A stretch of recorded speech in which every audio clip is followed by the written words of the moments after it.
Aujourd'hui, nous allons diviser une pièce en deux en montant une cloison de type plaque de plâtre BA13. Alors c'est fait relativement simplement puisque vous le voyez pas, mais en fait on habite dans la pièce, donc un minimum de travaux. La première étape, nous avons décidé de mettre la porte juste au ras du mur. Donc j'ai découpé la plinthe en bas pour que la porte vienne s'encastrer directement jointe avec le mur.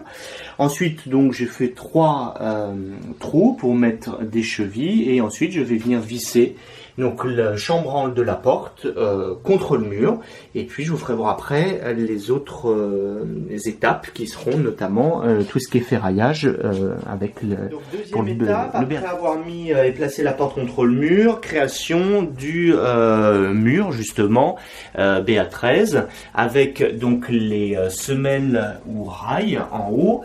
Ici, donc, on peut voir qu'il y a des restes de colle, tout simplement parce que en haut et en bas, comme on est en immeuble, il y a un chauffage central et donc on ne peut pas percer. Donc, je n'ai percé que sur les côtés et pas en haut et pas en bas. Donc, globalement, c'est relativement simple. On a coupé les semelles ou les rails qu'on a ajustés. On a placé tous les 60 cm des montants. Donc un contre la porte. Ici, ça fait pas 60 puisque je suis parti de l'autre côté. Et puis entre les deux plaques, puisque les plaques font 120, on double souvent les rails pour pouvoir pour donner de la solidité. Et puis globalement, on met les trous des rails les uns en face des autres. Ça permet de pouvoir glisser la laine de verre. Ce sera l'étape d'après. Et puis là contre le mur, j'ai percé et puis j'ai mis des vis pour que ça tienne. Globalement, on utilise ces deux outils. Donc ça c'est pour couper tout ce qui est montant et puis semelle ou rail.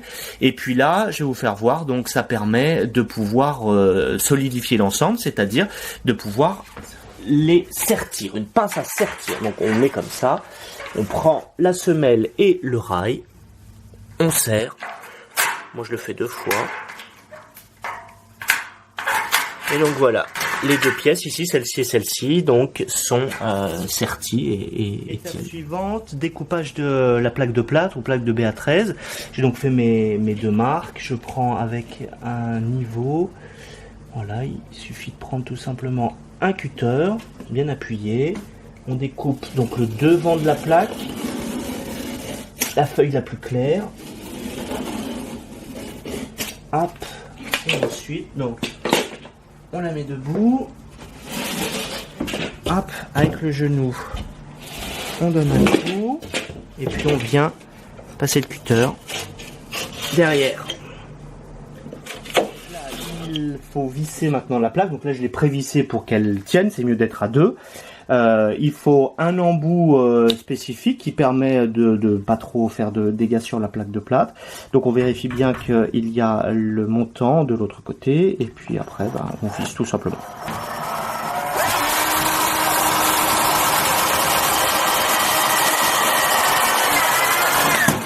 Donc l'étape suivante, voilà. Ce sont les bandes.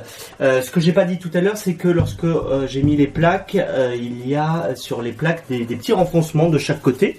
Et donc elles joignent pour justement pouvoir mettre les bandes. Donc là je vais vous expliquer en 3 passages.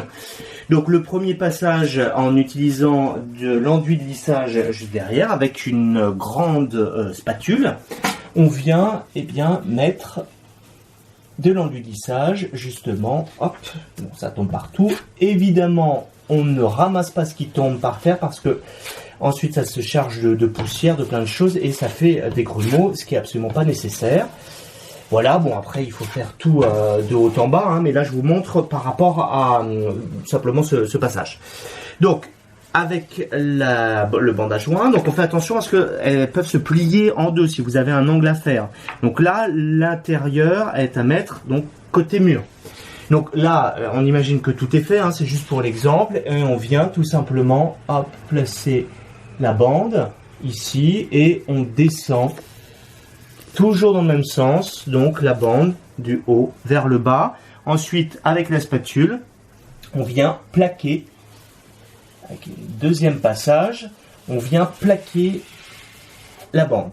Donc on peut faire plusieurs passages, toujours dans le même sens, donc soit de haut en bas, soit de bas en haut, peu importe, mais toujours dans le même sens. Et le troisième passage, on recharge la spatule, donc spatule rechargée, et on repasse avec de l'engudissage. Et là, vous allez avoir quelque chose qui est plutôt crémeux, donc il faut que ce soit assez crémeux. Et après, eh bien, on viendra, une fois que ce sera sec évidemment, donc demain, on viendra poncer.